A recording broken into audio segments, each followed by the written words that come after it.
Let's get stuck into this, shall we? The Dragons 2025 season review. Thanks to Hyundai. There's surprisingly big offers at Hyundai with offers like the Tucson from $39,990 drive away. Michael Carianis, the Dragons, 15th, 8 wins, 16 losses. So they're winning one every 3. It's a second season in charge for Coach Flanagan. He's extended to the end of 2028. Season highlights include round 4, big win over the Melbourne Storm, 14 points to 8. That was at Jubilee. Round 22, a win over the eventual minor premiers, the Raiders, 18-12 at Wynn Stadium.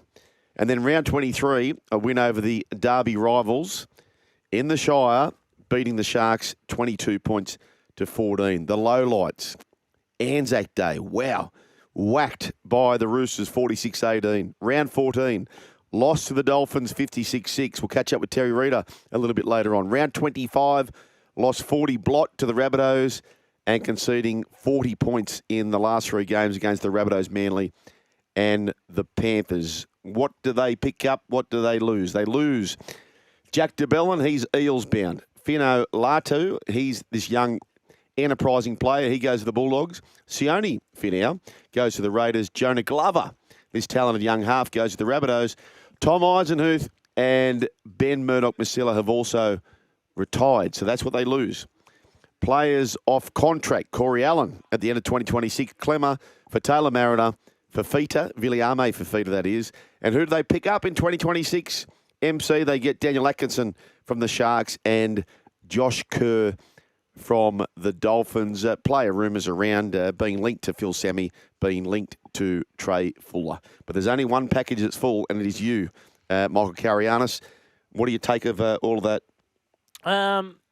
Yeah, an okay season by the Dragons, an okay season. They would have liked to have been challenging, and don't forget, last year they were challenging for the top 8 and really blew their opportunity to play in the top 8, where this year they didn't really look like a final side. I can see where they're headed, particularly in the forward pack. The forward pack's going to be good. They've got some really, really good young players. You know, the Couchmans, Egan, Stewart, Loco Pacifica, Tonga. Like, you can see them and you go, okay, well, this forward pack is got the shape of it, right? With Jaden Sewer and those sort of players. So the forward pack's not far away from mine.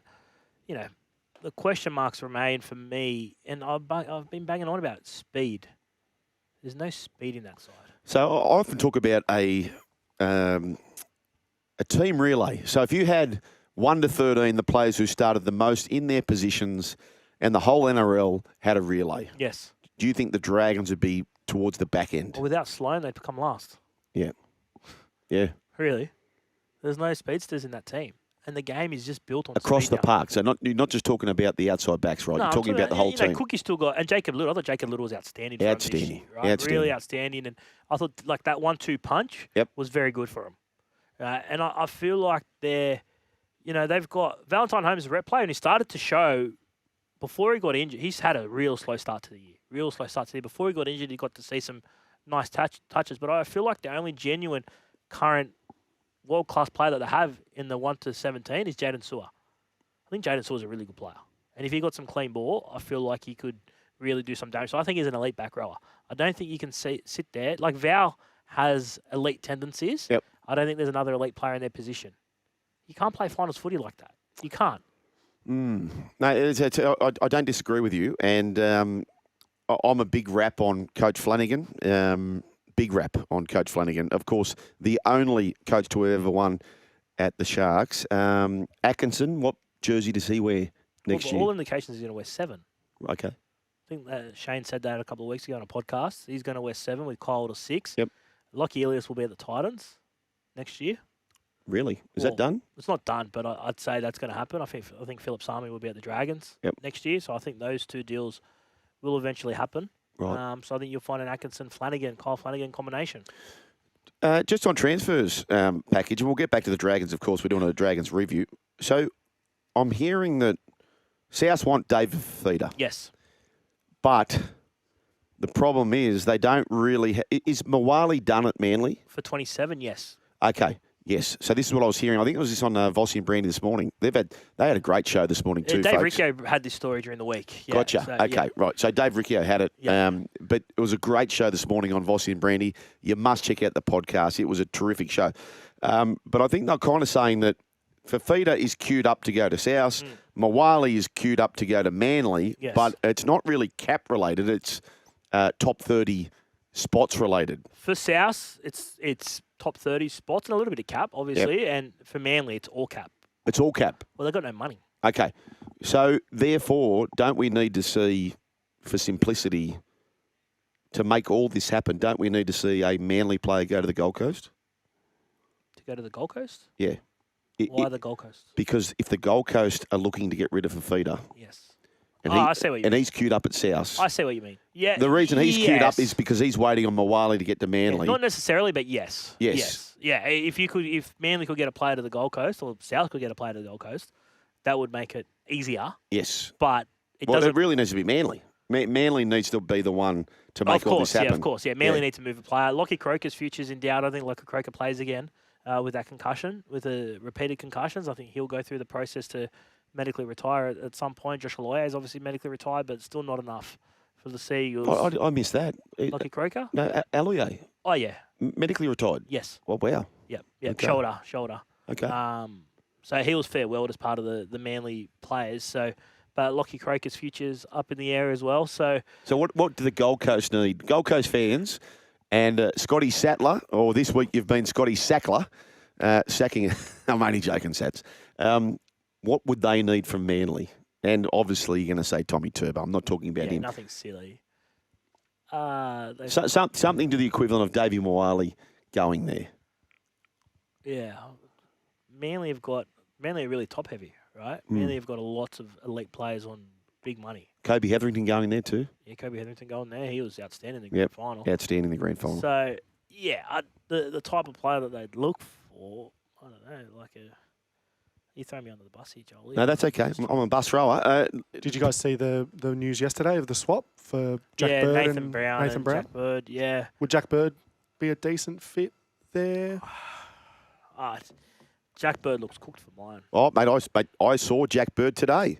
I was driving into work. I was going on the back streets, and he was heading to the gym. He had his backpack on. He was looking fired up. That was the 2016 reunion at the gym, wasn't it? It was Luke Lewis, Louis posted that, Val Holmes, and Jack Bird had a little sesh today. Oh, well, there you go. He's getting married this weekend, Jack. Oh, so he's doing a bit of a last minute. Well, mate, he was there. Session. He was there. Wow, so that's a good that would have spot. been with Langy, Justin Lang, who we've had on the program before at Live Athletics. So there you go.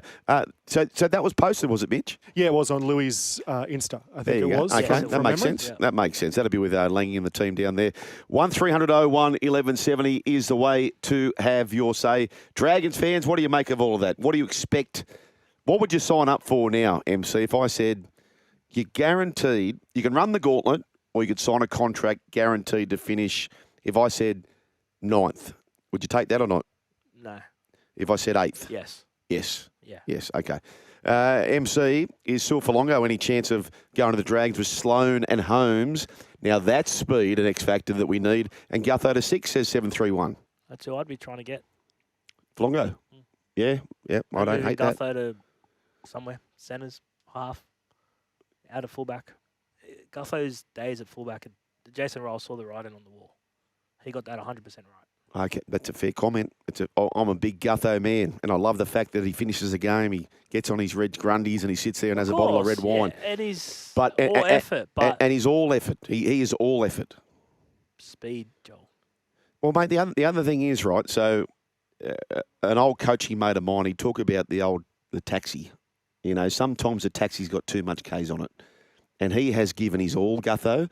Centre, don't hate that at all. I don't hate it at all either. I think he'd be very if you got Holmes and Gutho in the centres, I'm up for that. Yeah, I'm not forcing him out of the club. No, of course. But I just feel like his days at fullback, I think, are done. Okay, no, I don't disagree, and I'm a big Gutho man. Anyway, 1300. Good afternoon, Joel and MC. Talking Dragons season today. MC, how big a deal are the Dragons going to make Tino for Sulmala Awi, supposedly a record Dragons club offer, says the Menai Dragon. They'd have to offer $1.5 million for Tino. So would you want to pay that? Yes, Oh, you would. I would. Because I mentioned all those young forwards. That's what they're missing. But the Gold Coast have paid a bumper ticket and they nearly got the spoon. Yeah, but the Gold Coast have got lots of other issues as well. No stability in their coach. They've been chopping and changing their halves. They've also had David Feeder on their books. They had a lot of issues at Gold Coast. I would not hesitate to give him 1.4, 1.5. Front rowers, in my opinion, are overpaid relative to the outcomes of games. I think that front rowers, What would you pay Tino? not 1.5. What are you paying him? Don't forget the cap's going to go up. Mate, he's a gun. I love Tino, right? But what does the best front rower achieve? Like in any given set, can't you get that with a great kicking game? Like it's the best front rower. You got to lay the platform. No, I understand. But I think the back three are so important. You saw, and I was on the record for this. Adam Fanua-Blake versus James Fisher-Harris. And everyone wanted to tell me James Fisher-Harris was a better player. You take James Fisher-Harris away from that gun back three, and the rolling boulder is not as pronounced. Adam Fanua-Blake goes to the Sharks, gun back three, off he goes, bang. I personally think front rowers, as a collective, and there's a lot of old front rowers who listen to our program, and they're going to be throwing stuff at me right now. I think they're overpaid. Well, relative to a gun winger, I think the front rower is overpaid. During the next break, I'll get you the breakdown of what front rowers are paid compared to the rest of the competition. Yep. Because I've got that document. Have you now?